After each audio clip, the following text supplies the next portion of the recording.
Bienvenue à tous et merci de nous avoir rejoints aujourd'hui pour ce briefing. C'est Beth Schlachter, directrice exécutive de FP 2020.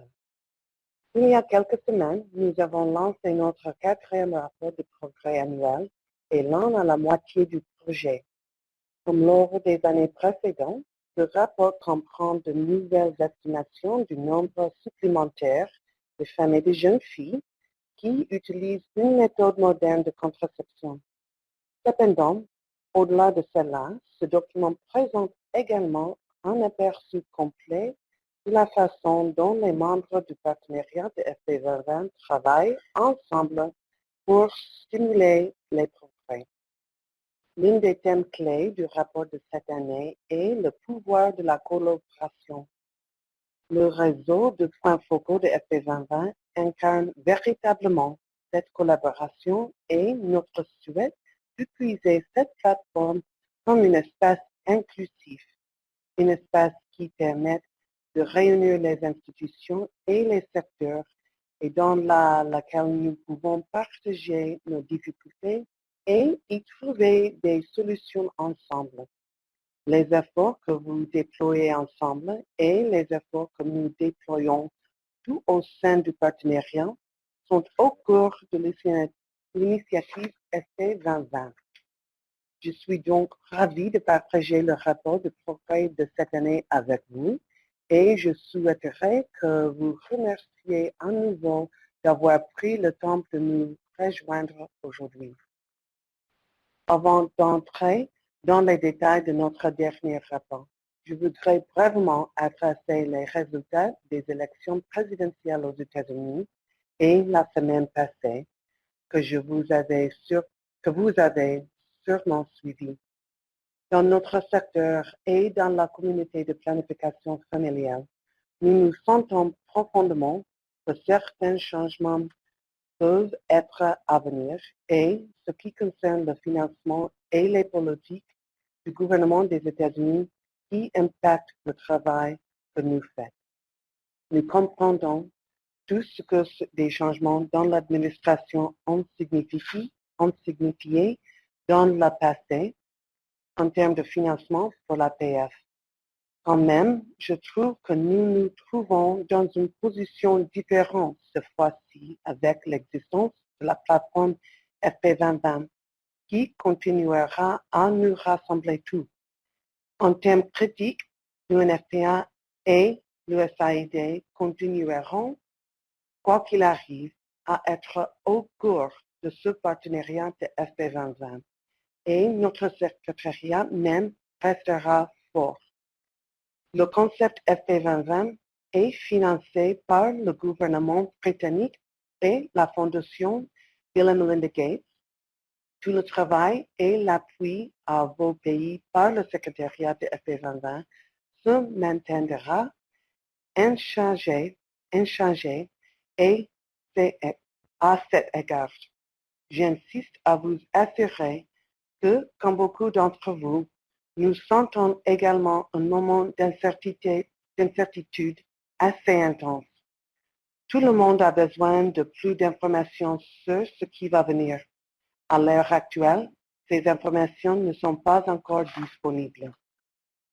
Mais ici, au secrétariat de FP 2020, nous nous engagerons à partager avec vous toute l'information lorsque nous la recevons.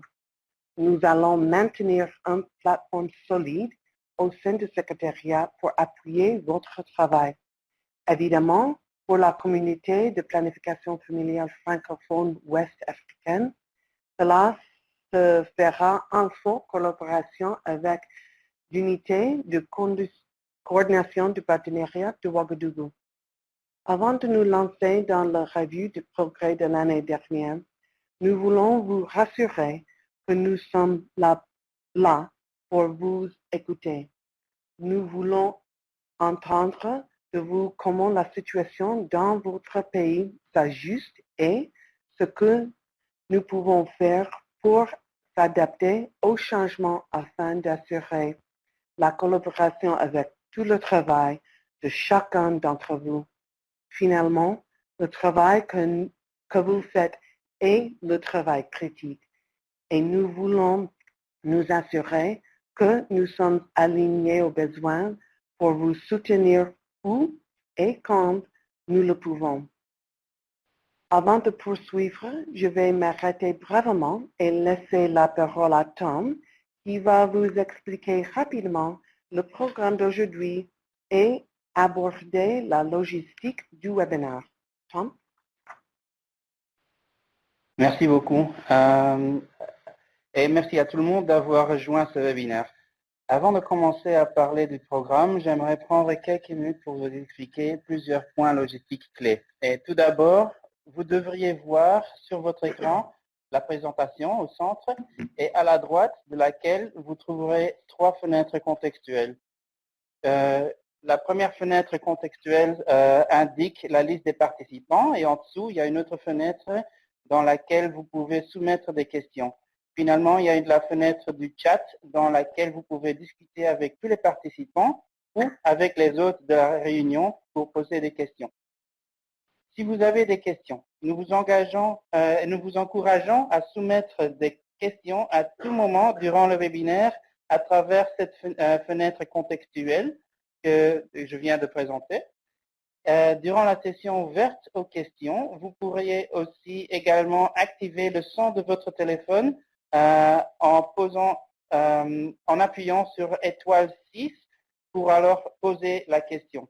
Nous vous demandons également pendant la plupart du webinaire de ne pas activer cette fonction et de laisser votre téléphone sur mute. Si vous avez besoin d'aide et il y a des problèmes, veuillez utiliser la fenêtre du chat et des questions pour nous contacter. Au cas où vous ne parvenez pas à nous contacter de cette façon-ci, il y a toujours l'option de contacter Shei Shegun par email. Elle sera prête à vous répondre sur son email sur osegun@familyplanning2020.org. Alors pour la présentation, ce webinaire sera enregistré et ça sera participé avec tout le monde aussi. Merci encore de vous joindre à nous et de participer. Et avec cela, je repasse la parole. Merci beaucoup. Merci, Tom. OK. Le rapport de cette année marque la moitié de l'initiative FP 2020. Il reflète les progrès considérables que nous avons réalisés au cours des 4 dernières années et identifié une partie des difficultés auxquelles nous serons confrontés à l'avenir. 2016 est une année exceptionnelle en ce qui concerne les progrès. À l'heure actuelle, plus de 300 millions de femmes et de jeunes filles utilisent des méthodes modernes de contraception dans les 69 pays les plus pauvres du monde. C'est un cap important. Il s'agit du résultat de décennies de travail acharné de la communauté de la planification familiale tout entière. 30 millions d'entre elles ont été ajoutées depuis le sommet de Londres de juillet 2012, année de lancement de FP 2020. Dans la prochaine présentation, ma collègue Cécile Lou parlera des données plus en détail. J'aimerais cependant mettre un accent sur quelques réussites clés. Pour la première fois, plus de 30% des femmes et des jeunes filles utilisent une méthode moderne de contraception en Afrique de l'Est et australe. L'Afrique de l'Ouest et l'Afrique centrale ont connu les niveaux d'utilisation de contraceptifs le plus faible en 2012 et la région a toujours connu des progrès limités au niveau de la croissance de TPCM. Selon des estimations récentes, les pays d'Afrique de l'Ouest, y compris le Sénégal, le Burkina Faso, le Mali et le Bénin, montraient désormais des signes d'une augmentation d'utilisation des contraceptifs modernes et pourraient, à condition d'avoir les investissements appropriés, entrer dans une période de croissance rapide de TPCM. Selon ces progrès régionaux, le partenariat de Ouagadougou a dépassé son objectif, atteindre 1 million d'utilisatrices supplémentaires en 2015, et vise désormais à atteindre 2,2 millions d'utilisatrices supplémentaires entre 2016 et 2020. En termes de financement, en 2015, les gouvernements donateurs ont accordé 1,3 milliard de dollars à des programmes de planification familiale bilatéraux. Nous en parlerons également aujourd'hui plus en détail. Ce graphique présente 3 lignes. La ligne supérieure correspond à l'estimation de la tendance à suivre pour atteindre le 120 millions d'utilisatrices supplémentaires de méthodes modernes de contraception entre 2012 et 2020. La ligne inférieure correspond à la tendance historique de la croissance d'utilisation telle qu'estimée en 2012. La troisième ligne, au milieu, la ligne orange, correspond à l'estimation des progrès actuels à la moitié de l'initiative. Selon ce graphique, il existe 30,2 millions d'utilisatrices de méthodes modernes de contraception de plus aujourd'hui qu'en 2012. Ce résultat dépassait de 25% les prévisions selon la tendance historique. Cependant, même si ce progrès est significatif, il s'agit de 19,2 millions d'utilisatrices de moins que le rythme de croissance nécessaire pour atteindre notre objectif de 120 millions d'utilisatrices de plus d'ici 2020. Même si nous sommes en retard, la richesse des données dont nous disposons aujourd'hui nous permettent d'effectuer une analyse minutieuse et d'étudier la situation individuelle de chaque pays. Il en résulte un paysage extrêmement varié au niveau des progrès. En effet, on observe que les pays connaissent des croissances différentes selon leur situation en matière de développement. Cette information fait partie du kit de ressources que nous utilisons dans la dernière partie de l'initiative FP 2020. Nous comprenons également bien mieux la façon dont les services de planification familiale parviennent à atteindre des sous-populations de femmes et de jeunes filles spécifiques ou non. Nous disposons de toujours plus de données de base sur une grande variété de problèmes et d'interventions, y compris les approches centrées sur les jeunes, la diversité des méthodes utilisées, les ruptures de stock, l'arrêt des contraceptifs, les programmes basés sur les droits et la planification familiale postpartum. Les informations obtenues peuvent nous aider à créer des programmes et des politiques plus efficaces et à investir de façon plus rentable pour offrir aux femmes et aux jeunes filles les services dont elles ont besoin. En tant que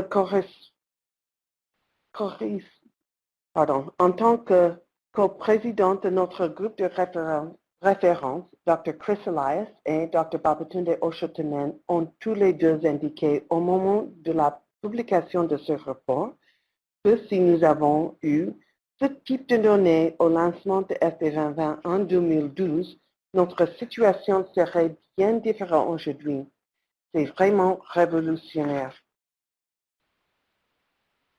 Dans l'avant-propos du rapport, les coprésidents mettent l'accent sur ce que nous pouvons améliorer en utilisant les outils et les connaissances que nous avons acquis pour progresser à l'avenir. Ils invitent la communauté de la planification familiale tout entière à participer à ce dialogue. Ils suggèrent ils suggèrent 3 domaines principaux de l'intérêt pour l'avenir. Responsabilisation.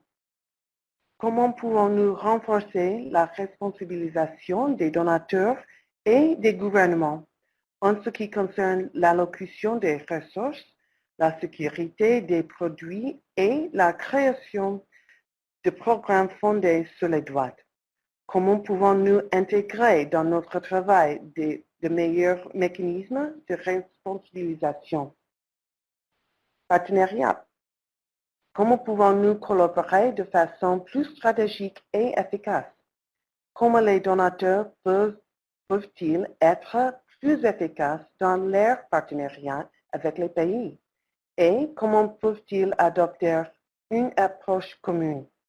Et pour les jeunes, comment pouvons-nous tenir notre promesse envers les jeunes du monde entier? Comment pouvons-nous traduire l'engagement accru des pays et des donateurs que nous constatons en faveur des jeunes par des programmes adaptés basés sur des données factuelles? Tous les acteurs, leaders, experts, partisans et exécutants de notre communauté mondiale devront collaborer pour répondre à ces questions. La mobilisation des ressources financières nécessaires de fonctionnement des services de planification familiale pour les 300 millions de femmes et de jeunes filles qui utilisent des contraceptifs aujourd'hui et pour les 390 que nous souhaitons atteindre d'ici à 2020 est une mesure importante des progrès de FP 2020. Une part importante du financement des services et des produits de planification familiale provient des gouvernements donateurs sous la forme des financements bilatéraux ainsi que sous la forme de financement de l'UNFPA. Les fondations privées apportent également des ressources importantes. La Kaiser Family Foundation a analysé les financements bilatéraux octroyés à l'APF par les donateurs et révèle que, pour la première fois depuis 2012, ces financements n'ont pas augmenté.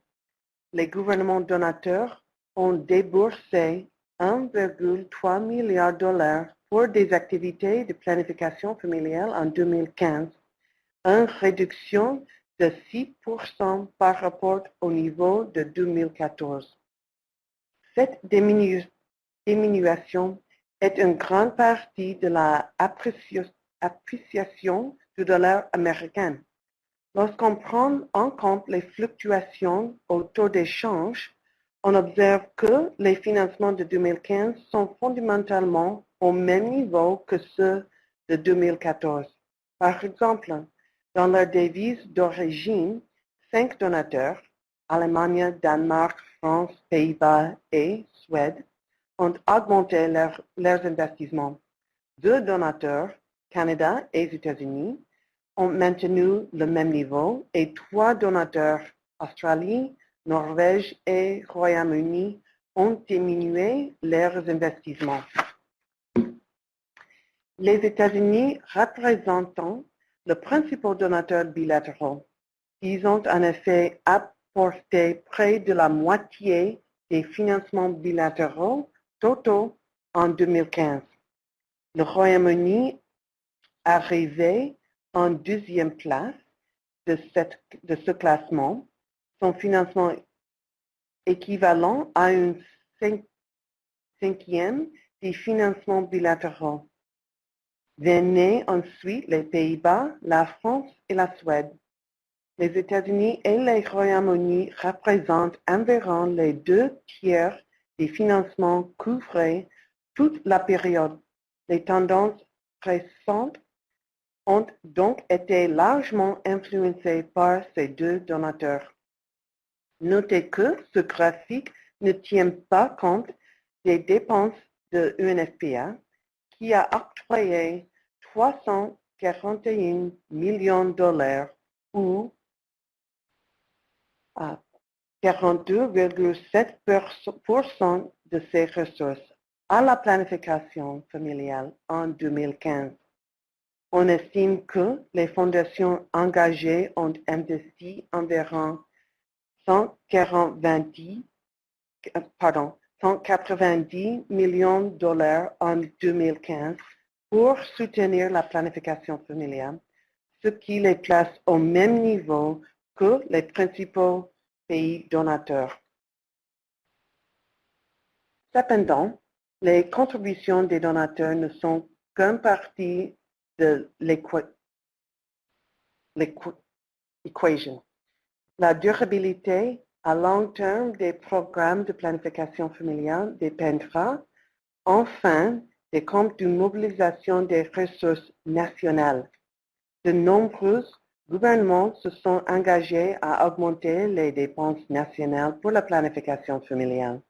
En outre, de nombreux efforts sont déployés pour suivre ces dépenses. Cependant, la tâche est compliquée par la nature des dépenses du gouvernement et par le fait qu'il peut être difficile de séparer les coûts de planification familiale du budget de santé dans un sens plus large. L'Organisation mondiale de la santé recueille des données sur les dépenses de santé telles que rapportées par les gouvernements nationaux. Nous espérons qu'un jour cette base de données permette de réaliser un suivi annuel des dépenses de santé accompagné de rapports spécifiques sur la planification familiale. Cependant, à l'heure actuelle, les rapports sur les dépenses de planification familiale ne sont disponibles que pour un petit nombre de pays. Je crois que c'est 2. Entre-temps, des efforts collectifs sont déployés pour combler les lacunes existantes en utilisant les données de l'UNFPA et de l'Institut interdisciplinaire démographique des Pays-Bas. Dans la plupart des pays FP2020, néanmoins, ces estimations n'ont pas encore été validées par le gouvernement et il existe de grandes variations au niveau des éléments qui sont rapportés. L'année prochaine, nous espérons tirer parti des réunions des consensus nationaux pour que les pays examinent et valident leurs estimations des dépenses avec l'objectif de rapporter des données l'année prochaine. L'une des forces principales de FP2020 est son pouvoir de rassemblement. Il réunit un large éventail des parties prenantes en vue de la réalisation d'objectifs communs. Le partenariat FP2020 n'a cessé de croître depuis le sommet de Londres et il reflète désormais les engagements politiques, financiers et programmatiques de plus de 90 preneurs d'engagement. 3 pays supplémentaires, l'Afghanistan, la RDP Laos et le Vietnam, ont rejoint le partenariat l'année passée. Le nombre des pays engagés est donc passé à 38. De plus, 3 organisations suivies ont pris de nombreux engagements. Et cette année, 4 partenaires de FP2020 ont renouvelé leurs engagements. Il s'agit du gouvernement de l'Allemagne, à la Fédération internationale pour la planification partenariale, d'IntraHealth International et de FHI 360. Comme vous le savez, grâce à votre engagement continu envers FP2020 et votre participation à des ateliers, à des appels trimestriels et au développement du plan d'action, l'aide au pays et au cours de notre nouvelle stratégie. Les processus révisés relatifs au soutien au pays et aux ateliers en sont encore à leur début et vos contributions permettront de les perfectionner. Cependant, le projet promet déjà d'encourager une collaboration plus étroite et une grande conformité au sein du partenariat FP 2020. Nous nous engageons à constamment améliorer les pages des pays de notre site web afin qu'elles servent de ressources précieuses à la communauté.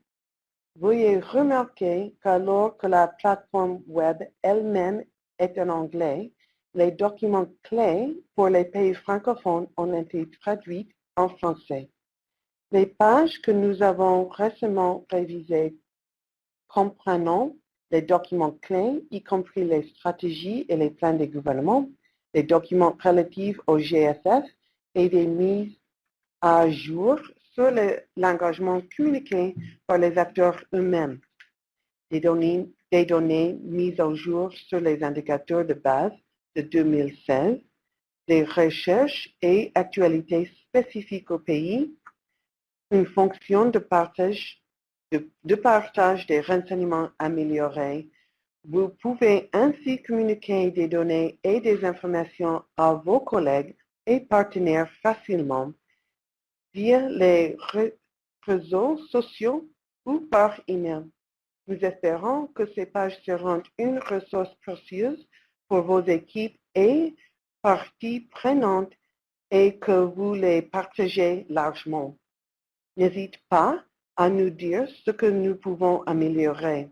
Vous pouvez, par exemple, nous informer des autres documents que nous devrions publier ou nous faire part de votre avis.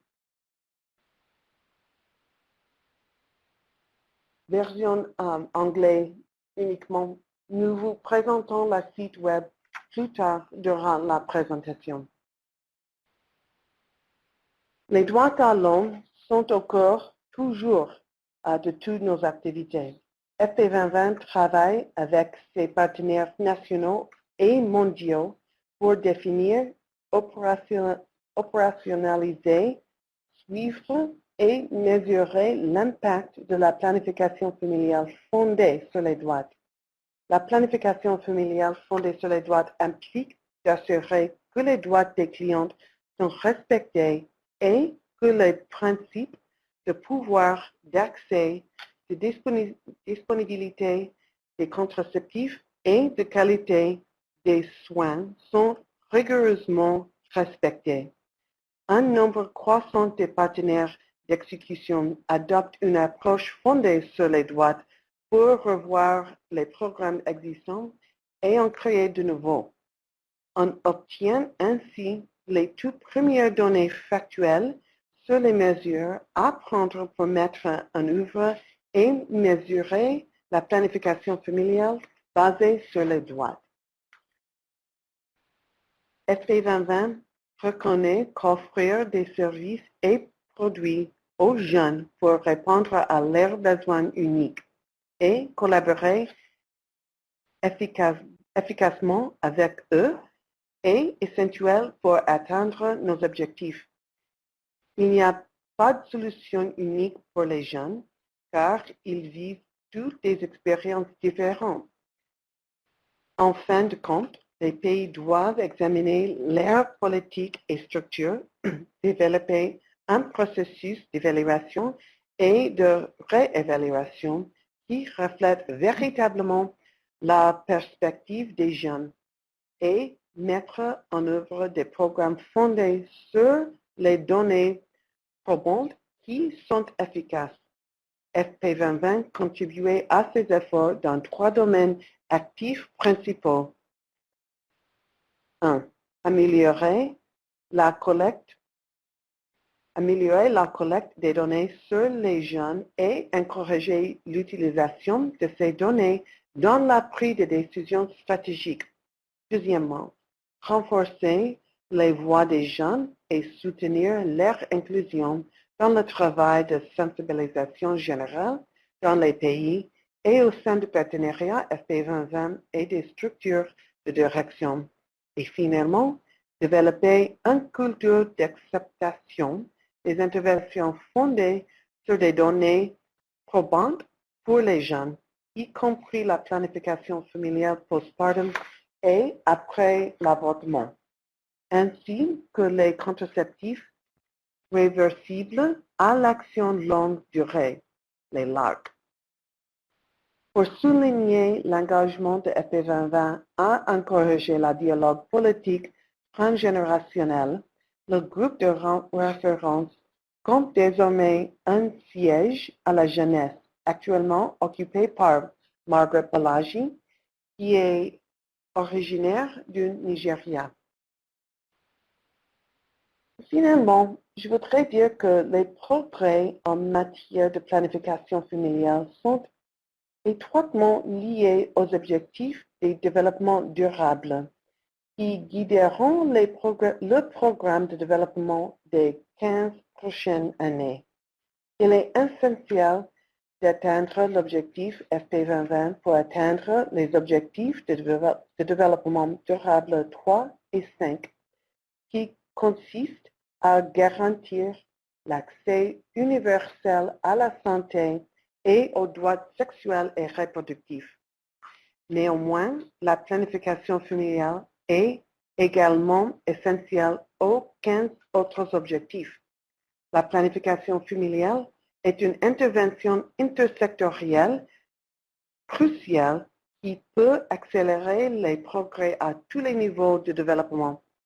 Le fait que les femmes et les jeunes filles ont accès ou non à la contraception aura un impact considérable et peut-être même décisif sur notre capacité à atteindre les objectifs de développement durable dans chaque pays.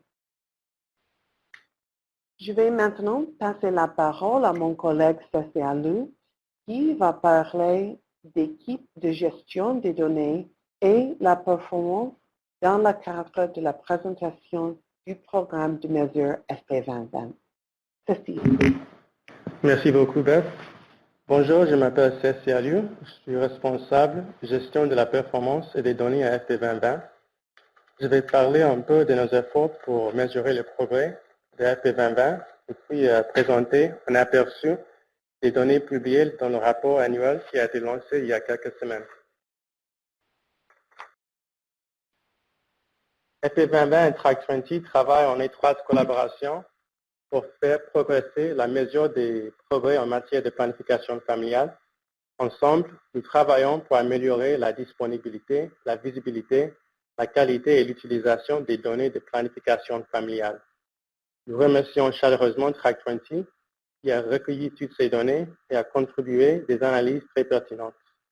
Nous remercions également le groupe de travail FP 2020 sur le suivi de la performance et l'évidence qui a fourni des commentaires et des contributions clés sans lesquelles ce rapport n'aurait pas été possible.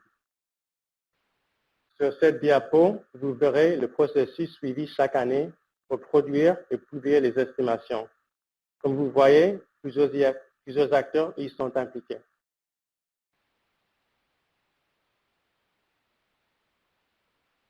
L'outil d'estimation de la planification familiale, ou FET, est un modèle statistique qui génère des estimations annuelles du TPCM, du besoin non satisfait et de la demande satisfaite en intégrant toutes les données d'enquête disponibles et utilisables, y compris l'EDS, le mix, les enquêtes nationales, ainsi que des statistiques de service.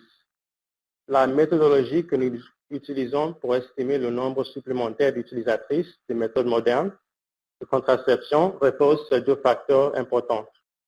Le premier facteur, c'est l'utilisation de 2012 comme l'année de référence ou le point de départ de nos calculs. Nous partons donc de ce point avec 0 utilisatrices supplémentaires. Pour chaque période examinée, nous comparons les utilisatrices dans l'année au nombre pour chaque période examinée, nous comparons le nombre total d'utilisatrices dans l'année encore au nombre total d'utilisatrices dans l'année de référence 2012. Et c'est la différence entre les deux totaux qui représente le nombre d'utilisatrices supplémentaires. Le deuxième facteur, c'est l'utilisation des références actualisées. Cela signifie que nous recalculons nos estimations annuelles à partir de 2012 de façon continue. Donc, lorsque des nouvelles données sont disponibles, elles ont un impact non seulement sur l'estimation de l'année encore, comme cette année en 2012, mais aussi sur celle des années précédentes.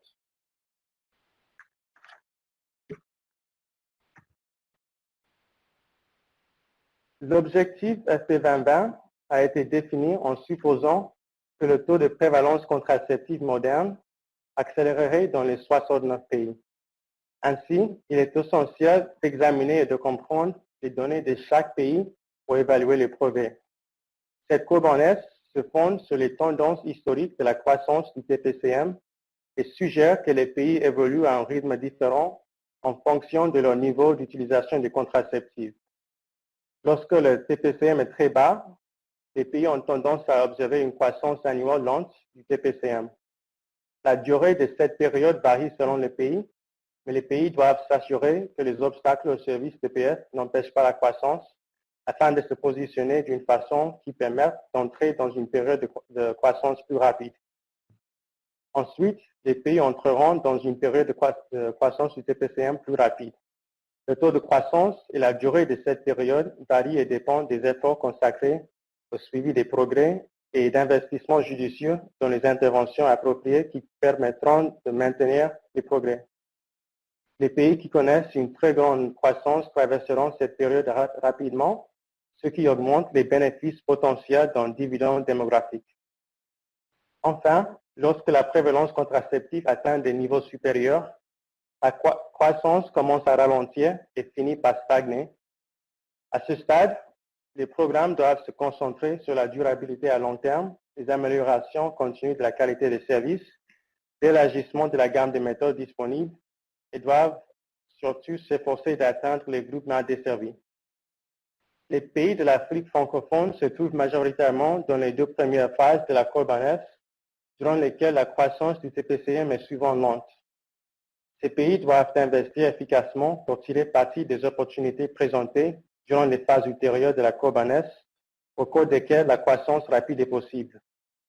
Les pays qui se trouvent déjà dans les phases de croissance plus fortes doivent avant tout s'efforcer de garder le rythme.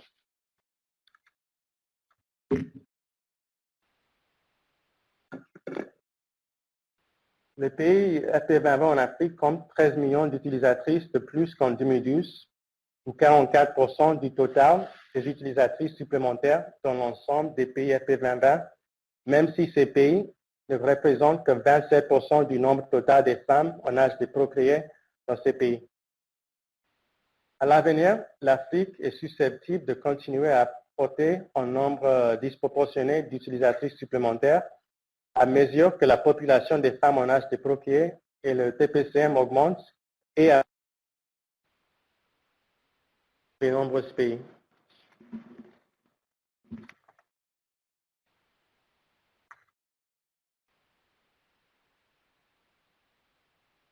Qu'est-ce que la demande satisfaite?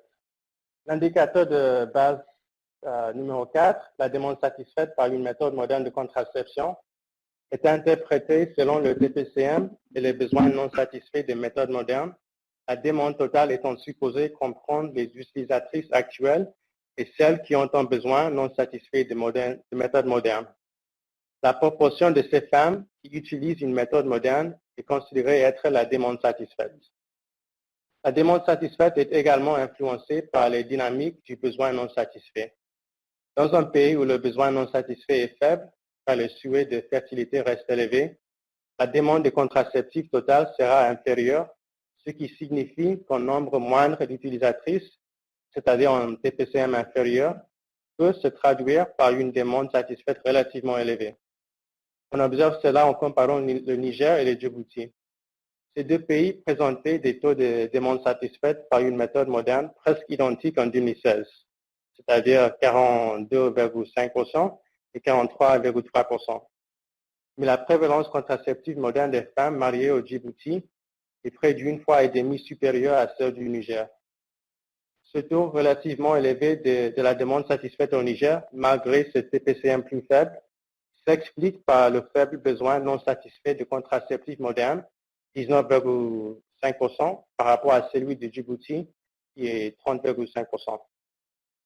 Comme vous pouvez voir dans cette diapo, 34 femmes sur 100 ont une demande de méthode moderne de contraception au Niger par rapport à 54 sur 100 au Djibouti.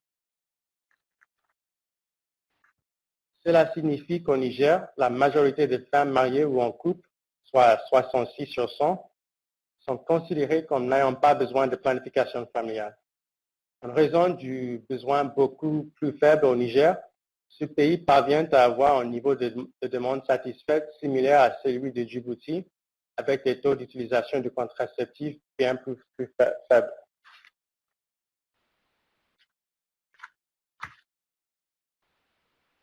Cette carte indique la méthode moderne la plus fréquemment utilisée dans chaque pays, définie comme la méthode qui, à elle seule, représente la plus grande partie des méthodes utilisées. Les pays ayant un penchant pour une méthode, ce qui signifie qu'une méthode représente plus de 60% de l'utilisation des méthodes modernes, sont indiqués par un triangle orange.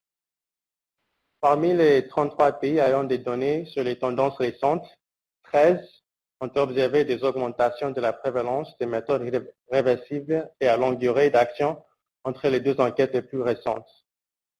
On a observé la plus grande croissance de la prévalence de ces méthodes chez les femmes sexuellement actives et non mariées au Sénégal, où la prévalence a augmenté de 11 points de pourcentage entre l'EDS de 2012-2013 et l'EDS de 2014, avec une croissance notamment des DIU et des implants. Alors que les augmentations de l'utilisation des injectables continuaient généralement d'appuyer leur prédominance sur les autres méthodes utilisées, la croissance des implants augmente la diversité des méthodes utilisées.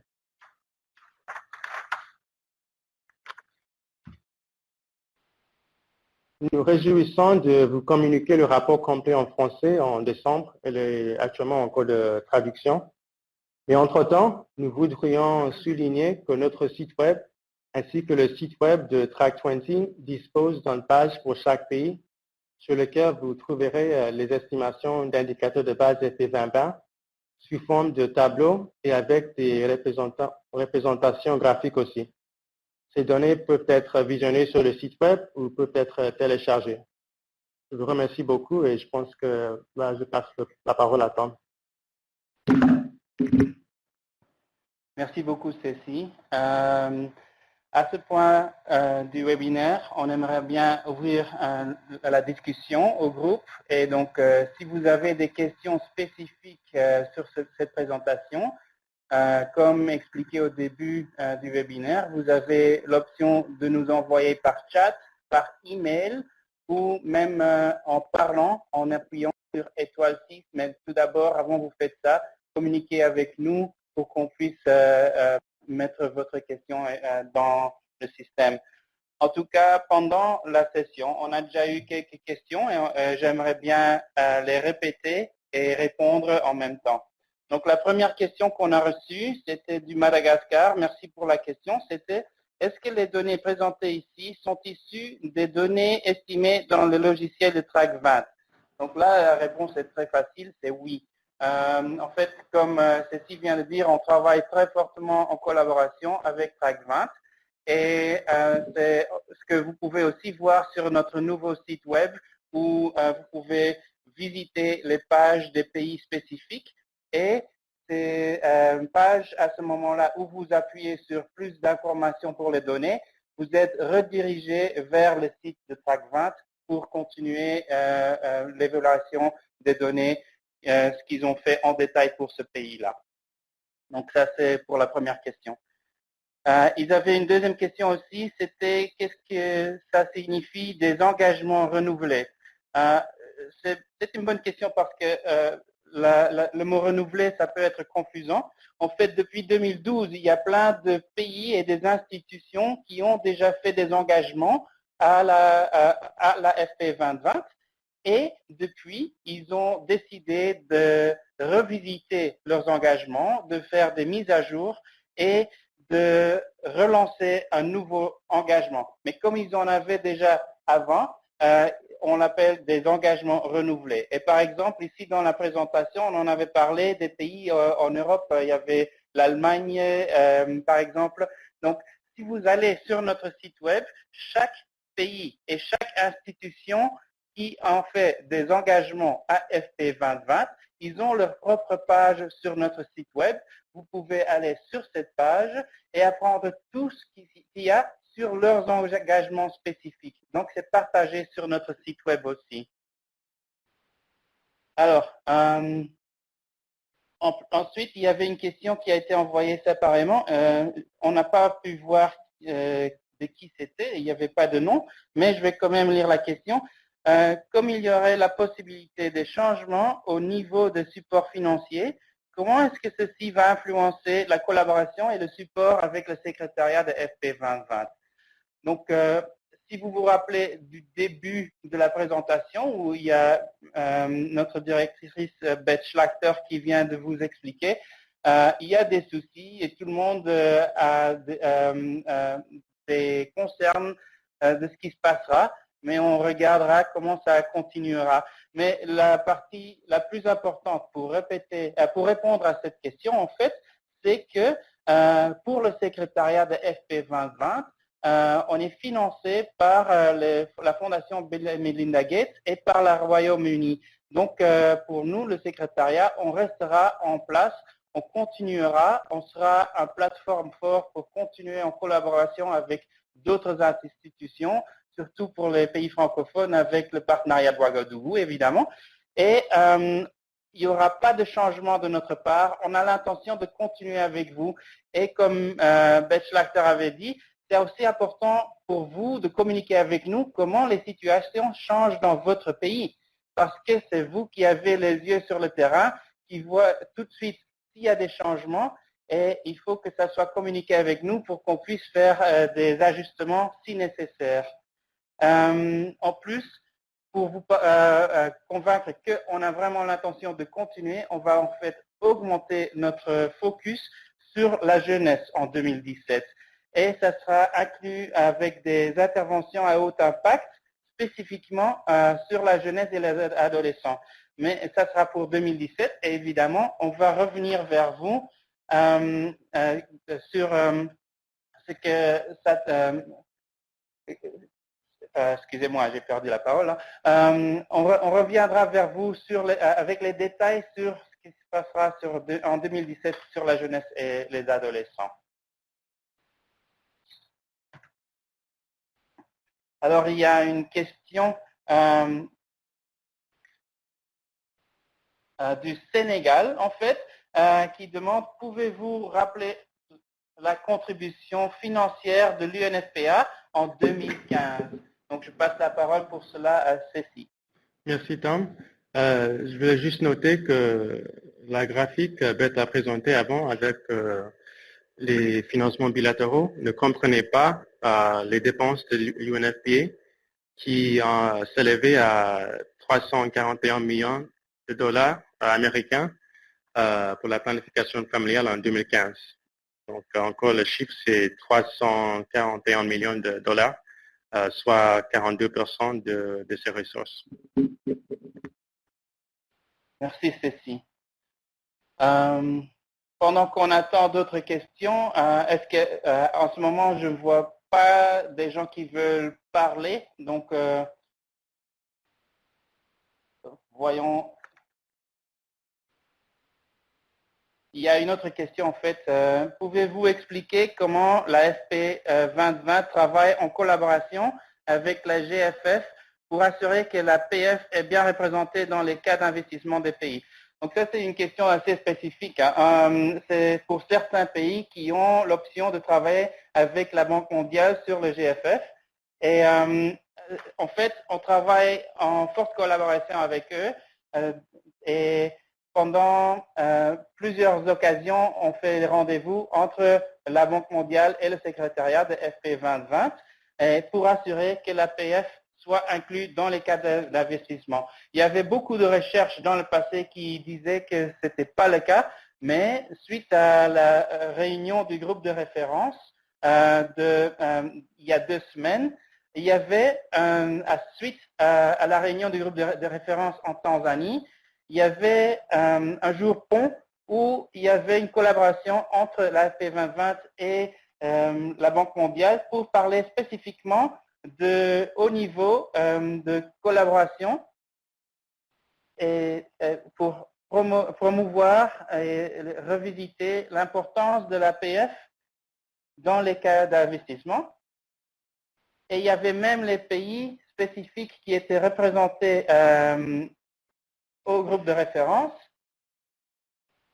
Et ils réinforçaient le fait que dans leur plan, c'était bien inclus. L'APF faisait une grande partie. Donc, les recherches qui ont été faites, qui ont été partagées par certaines ONG dans le passé, il y a quelques mois, en fait, on a revisité cela suite à ces recherches et on peut vous dire et confirmer que vraiment dans cette collaboration entre la Banque mondiale et la FP 2020 et les bailleurs avec lesquels nous travaillons, il n'y a pas de doute, il y a une forte collaboration, l'APF est fortement inclue dans les cas d'investissement pour les pays.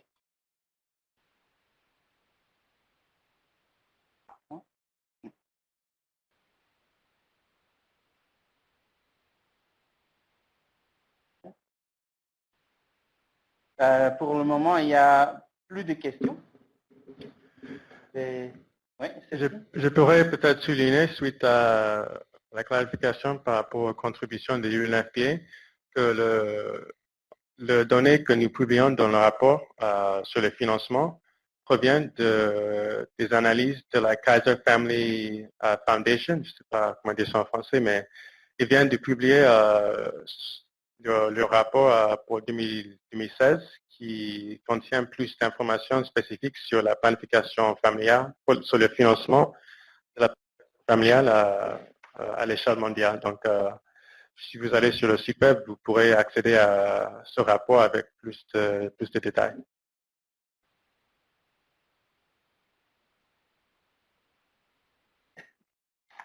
Il y a une autre question du Sénégal. Quelles sont les priorités pour la FP 2020 en 2017? Bon, je vais essayer de répondre. C'est bête encore. Pour nous, les priorités sont toujours quelques points. C'est l'utilisation des données, et l'évidence d'être sûr que notre projet, programme et policies sont basés sur l'évidence. C'est toujours un effort de revisiter ce que nous faisons ensemble, d'assurer que c'est basé sur l'évidence. Encore, nous allons presser sur le sujet de la jeunesse, comme Tom a dit. C'est un sujet que vous tous avez dit que c'est d'autres importance.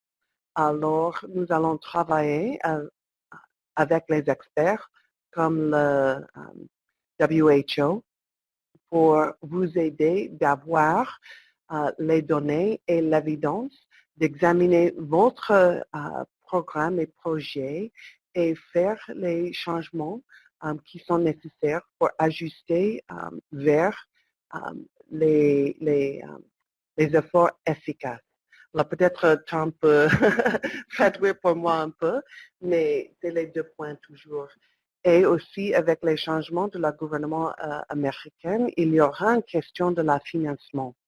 Et ça, c'est une question qui va évoluer dans l'année, mais nous sommes ensemble avec vous de suivre ce qui va se passer et de discuter toujours avec les donateurs, de découvrir ce que nous pouvons faire, d'ajuster avec la réalité qui va venir. Je vais passer à Tom. Donc, je crois que c'était bien clair. J'aimerais bien rajouter encore, il y a pour 2017, pour l'équipe de l'appui au pays, il y a aussi des priorités pour 2017 sur le fait qu'on va commencer avec la deuxième ronde d'ateliers régionaux.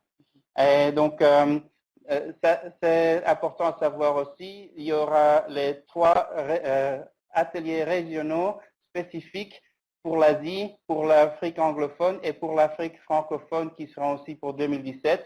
et ça sera une grande partie aussi.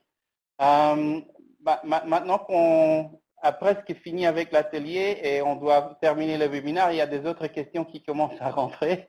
Je vais vite voir ce qu'il y a. Il y a la DRC qui dit, est-ce que le secrétariat de FP 2020 a déjà commencé à appuyer les pays dans le cadre des requêtes qui ont été soumises dans les PANB?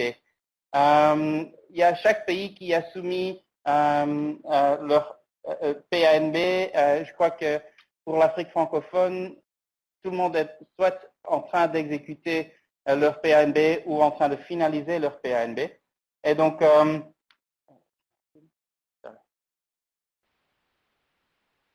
je vais vite passer parce que, en fait, il ne nous reste pas le temps de répondre à toutes les questions. Là, il y a, on va prendre toutes les questions qui existent là maintenant parce qu'il y a aussi le Madagascar qui continue à se poser des questions. On va finaliser avec les questions qui sont soumises à cet instant. On va les répondre par email et les réponses sur les questions seront envoyées à tous les participants, inclus avec un lien vers l'enregistrement du webinaire. Donc, excusez-nous pour le temps, mais on a vraiment, il nous reste 1 minute pour vous remercier. Donc, peut-être que je repasse la parole à Beth, juste pour dire merci à tout le monde pour la participation. Vraiment, je voudrais vous remercier pour le temps et aussi pour votre partenariat avec nous. Nous sommes toujours là. Nous allons dans l'avenir ensemble. Et je sais que c'est un temps d'insécurité, mais on est là pour discuter ensemble ce que nous pouvons faire pour améliorer ce qui va venir. Et s'il vous plaît, continuez de donner votre question. Comme Tom a dit, nous allons vous répondre après par email.